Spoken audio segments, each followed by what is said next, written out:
మా డాడీ పెళ్లి కాక ముందు వరంగల్లో కాకతీయ థియేటర్ లో పనిచేసేవాడు. తర్వాత కార్ డ్రైవర్ గా జాబ్ చేద్దామని ఒక్కడే హైదరాబాద్ కి వచ్చాడు. పైసలు లేక తినకుండా ఉన్న రోజులు కూడా ఉండేవి. ఆ తర్వాత జూబ్లీ హిల్స్ లో పర్సనల్ కార్ డ్రైవర్ గా ఒక దగ్గర జాబ్ వచ్చింది. వాళ్ళు సింగిల్ రూమ్ కూడా ఇచ్చారనమాట.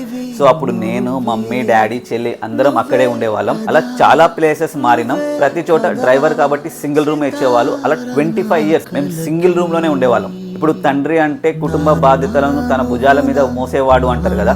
సో అలాగే మా డాడీ ప్రతి కష్టాన్ని తను తీసుకొని సుఖ సంతోషాలను మాకు అందజేసేవాడు. మా డాడీ దగ్గర పైసలు లేకపోయినా నాకు, మా చెల్లికి ఏదైనా కావాలన్నా, ఏదైనా అవసరం ఉన్నా వేరే వాళ్ళ దగ్గర అప్పు చేసి అయినా సరే అది తీర్చడానికి ట్రై చేసేవాడు. నేను, మా చెల్లి ఒకటే అనుకునేవాళ్ళం, మంచిగా చదివి జాబ్ చేసి ఒక సొంత ఇల్లు తీసుకొని మా మమ్మీ, మా డాడీ ఇద్దరు కింగ్ అండ్ క్వీన్ లెక్క ఇంట్లో హ్యాపీగా రిలాక్స్గా ఎలాంటి టెన్షన్స్ లేకుండా రెస్ట్ ఆఫ్ ద లైఫ్ హ్యాపీగా లీడ్ చేస్తూ ఉండాలి అని. So the world best father కి happy Father's Day. I love you daddy.